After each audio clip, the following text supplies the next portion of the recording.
বন্ধুরা, এখন চলেছি কয়েকটি অফবিট প্লেসে। যারা আপনারা কলকাতা বা তার পাশাপাশি অঞ্চল থেকে ঝাড়গ্রাম সফরে আসেন, সেই ঝাড়গ্রাম সফরের সাথেই একটা দিন বাড়িয়ে নিয়ে দেখে নিতে পারেন এই অফবিট স্পটগুলি।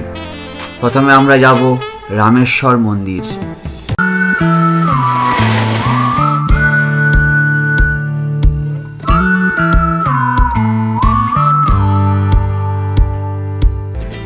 ঝাড়গ্রাম থেকে ন্যাশনাল হাইওয়ে ধরে সিধু-কানু বিরসা সেতু দিয়ে সুবর্ণরেখা নদী পেরিয়ে গোপীবল্লভপুর প্রায় 40 কিলোমিটার, আর গোপীবল্লভপুর থেকে রামেশ্বর মন্দির প্রায় 20 থেকে 22 কিলোমিটার।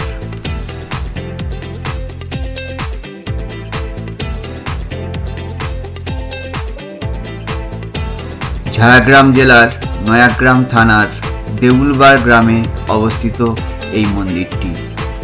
মূল রাস্তা থেকে ধরতে হবে এই জঙ্গলাকীর্ণ রাস্তাটি।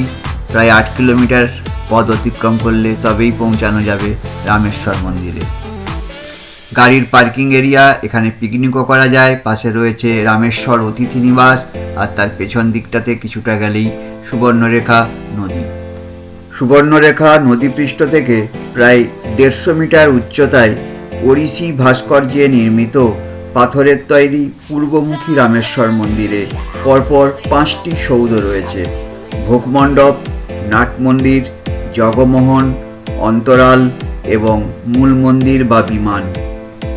এই মন্দিরকে ঘিরে রামায়ণের যে কাহিনীটি প্রচলিত আছে তা এই রকম। রামচন্দ্রের বনবাসকালে সবুজে মোড়া গভীর অরণ্যের মাঝে এই স্থানে সাক্ষাৎ হয় পত্নী সীতা ও ভ্রাতা লক্ষ্মণের সাথে।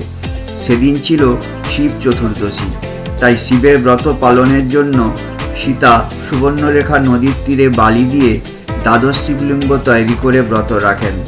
পুজোর পর এই দ্বাদশ শিবলিঙ্গ নদীর তীরে ভাসাতে গেলে দৈববাণী শোনা যায়। ফলে রামচন্দ্র এখানে বিশ্বকর্মাকে দিয়ে মন্দির তৈরি করে শিবলিঙ্গ প্রতিষ্ঠা করেন। রামচন্দ্রের প্রতিষ্ঠিত, তাই নাম রামেশ্বর। আর মন্দিরের গর্ভগৃহে দ্বাদশ শিবলিঙ্গ রামেশ্বর রূপে বিরাজমান। গর্ভ মন্দিরে কোনো জানালা না থাকা সত্ত্বেও 3টে অঙ্গনের দরজা সমান্তরাল থাকায় সূর্যোদয় হলেই গর্ভ মন্দিরে আলো ঢুকে এসে শিবলিঙ্গকে আলোকিত করে তোলে।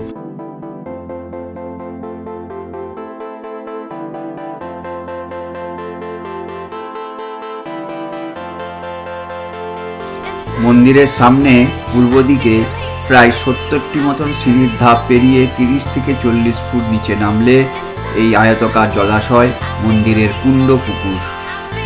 শিবরাত্রিতে প্রচুর মানুষের সমাগম হয়। 3-4 দিন ধরে চলে মেলা। মন্দিরের গায়েই রয়েছে একটি 500 বছরের পুরানো কাঁঠাল গাছ। এই গাছটিও নিত্য পূজিত হয়। মন্দিরের আরেক দিকে রয়েছে একটি শিশুদের পার্ক, যদিও এটি এখন বন্ধ আছে। রামেশ্বর মন্দির থেকে মাত্র 3-4 কিলোমিটার দূরে সুবর্ণরেখা নদীর ধারেই গভীর জঙ্গলের মধ্যে রয়েছে তপবন। স্থানীয়দের বিশ্বাস এটাই বাল্মীকির তপবন। রাস্তার পাশে একটি জরাজীর্ণ ওয়াচ টাওয়ার রয়েছে। একটি আঁকাবাঁকা ছোট্ট নদী পেরিয়ে পৌঁছতে হবে আশ্রমে। নদীটি সীতা নালা হিসাবে পরিচিত। বর্তমানে তৈরি হয়েছে একটি পুল। লব ও কুশের মূর্তি রয়েছে এখানে। সীতা দেবী বনবাসকালে এখানেই তার এই 2 বীর পুত্রের জন্ম দেন। এখানে রয়েছে বাল্মীকি মুনির যজ্ঞকুণ্ড। কয়েকশো বছর ধরেই আগুন জ্বলছে নাকি এই সীতাকুণ্ডে। এখানে কাঠ দেওয়ার রীতিও প্রচলন আছে। রয়েছে রাম ও সীতার মন্দির।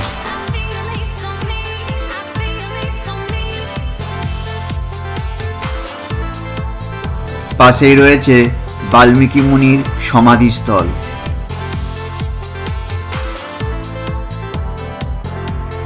আর রয়েছে কয়েকটি উঁই ঢিপি। জঙ্গলের অন্ধকারাচ্ছন্ন ছায়া শীতল পরিবেশ সত্যিই উপভোগ করার মতো। তবে তপবনে যদি আপনারা আসেন বিকেলের মধ্যেই এখান থেকে কিন্তু ফিরে যাবেন। এখন আমরা চলেছি আরেকটি অফবিট স্পট কুরুমবেড়া ফোর্ট। সুবর্ণরেখা নদীর উপর আমরা এখন জঙ্গলকন্যা সেতু পেরিয়ে বসরাঘাট থেকে কেশিয়ারি থেকে 6-7 কিলোমিটার দূরে গগনেশ্বর গ্রামে এই কুরুমবেড়া ফোর্ট। পাথরের প্রাচীর দিয়ে ঘেরা এটি দুর্গের একমাত্র প্রবেশ পথ। প্রবেশের মুখেই চোখে পড়ল আর্কিওলজিক্যাল সার্ভে অফ ইন্ডিয়ার এই নোটিশ বোর্ড। এখানে রয়েছে কেবল আইনি বিবরণ। বন্ধুরা, আমি কুরুমবেড়া ফোর্টের মধ্যে প্রবেশ করেছি। প্রথমেই একটু বিস্মিত হলাম এর বিশালত্ব দেখে।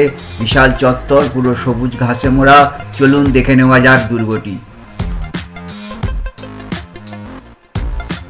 এর ইতিহাস সম্পর্কে যেটুকু জানতে পেরেছি তা এরকম। এই দুর্গটি স্থাপিত হয় ওড়িশার সূর্যবংশীয় রাজা কপিলেন্দ্র দেবের রাজত্বকালে, প্রায় 1435 থেকে 1470 খ্রিস্টাব্দের মধ্যে। 10 থেকে 12 ফুট উচ্চতা বিশিষ্ট প্রাচীর, মাঝে ছিল একটি বিশাল শিব মন্দির, যদিও বর্তমানে তার আর কোনো চিহ্ন নাই। পাঠান মোঘল যুদ্ধের সময় কখনো মুঘলদের আবার কখনো পাঠানদের হাতে এটি হস্তগত হয়।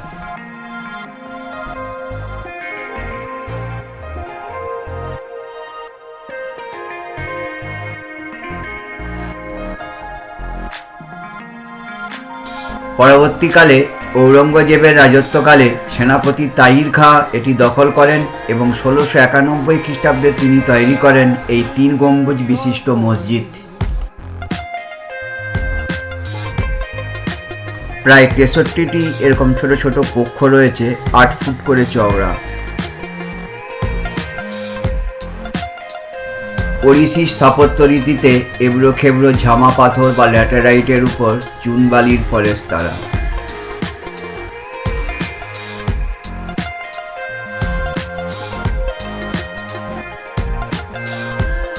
আরও পরে মারাঠিরাও এটিকে সেনা ছাউনি হিসেবে ব্যবহার করতেন।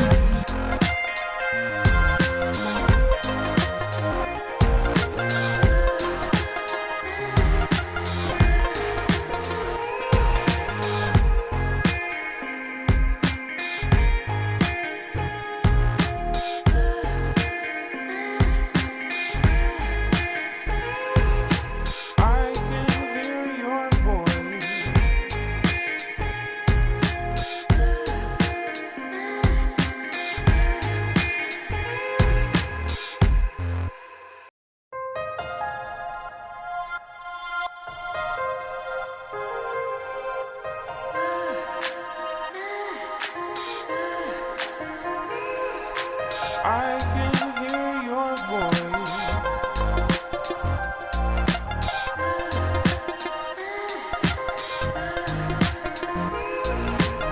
I can hear your voice. পশ্চিম আকাশে সূর্য ডুব দিচ্ছে, আর আমাদের আজকের ভ্রমণও এখানেই শেষ।